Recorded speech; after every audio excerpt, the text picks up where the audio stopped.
For as long as we have consumed media, animals have permeated our culture. Their images are evident in logos, in advertising, in our music and our movies. However, as our impact upon the natural environment grows and our understanding of the inherent rights of animals, particularly that of the exotic, the unusual and the unique, continues to develop in modernity, the emerging issue of creatures in the media becomes increasingly prominent. As such, the question is raised, is the depiction of exotic pets in popular films and television exploitation or exposé?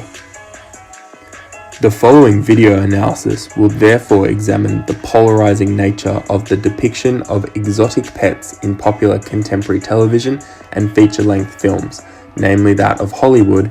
in an attempt to understand the emerging issue of animals and media and the implications of the concept in today's society. To do so, the researcher has engaged in content analysis of 14 media examples of exotic pets, and, to bolster this examination, will draw on the concept of anthropomorphism and several key academics in the field. It is helpful to begin by first examining the nature of the content considered in the investigation to gain a sense of the data used.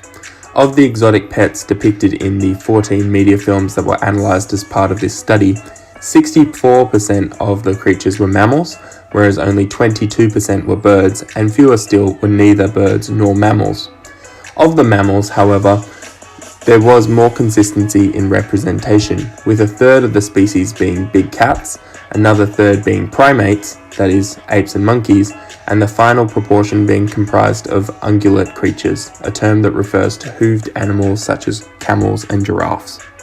It could be said that the disproportionately high incidence of mammalian exotic pets being represented in the media is due to the similarities these animals share with humans. As mammals ourselves, Albert 2018 argues, we can anthropomorphize these animals by thinking about them in humanistic terms due to the apparent features we share.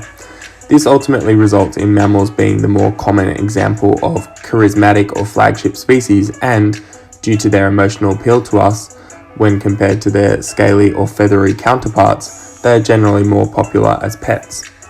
Considering the media that we consume each day, Vale 2018 argues that keeping wildlife as pets has become an increasingly normalized idea in domestic settings, a sentiment that can largely be traced to the relatively common depiction of exotic animals in popular media culture.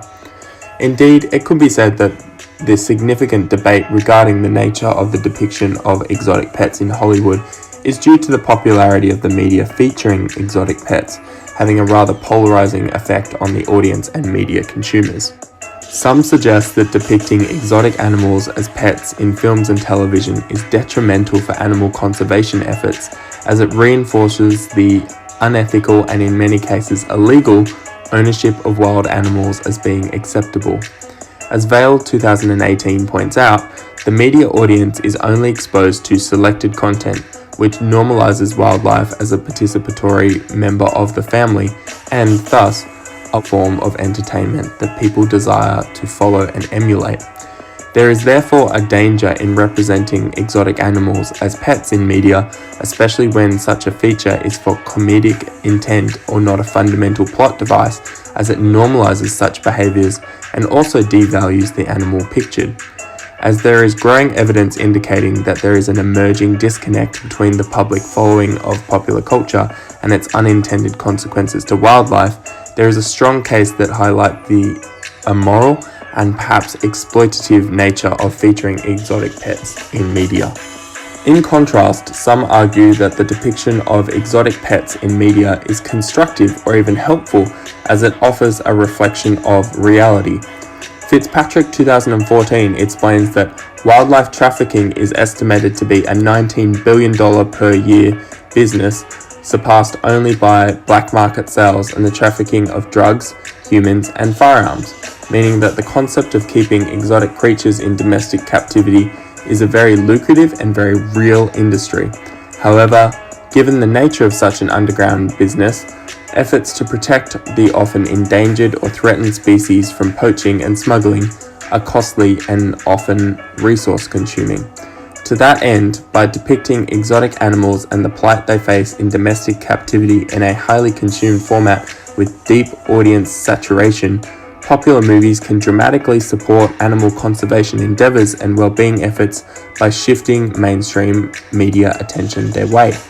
In this way, it could be argued that it would be unethical not to publicize the potentially grim reality that exotic pets face as the battle against poaching and animal trafficking rages on.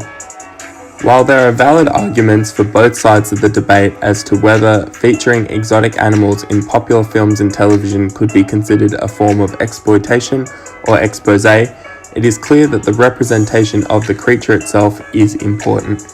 Ethically speaking, animals have inherent rights as living creatures too, and, as such, they should be represented as the autonomous and important creatures they are. Much like humans in movies, animals should be represented fairly, with their image and purpose for inclusion being carefully deliberated. In the end, while the jury is still out as to the nature of the depiction of exotic pets in popular films and television, now, more than ever, it is clear that the emerging issue of the animal will be an important consideration in the future of the media and communications field.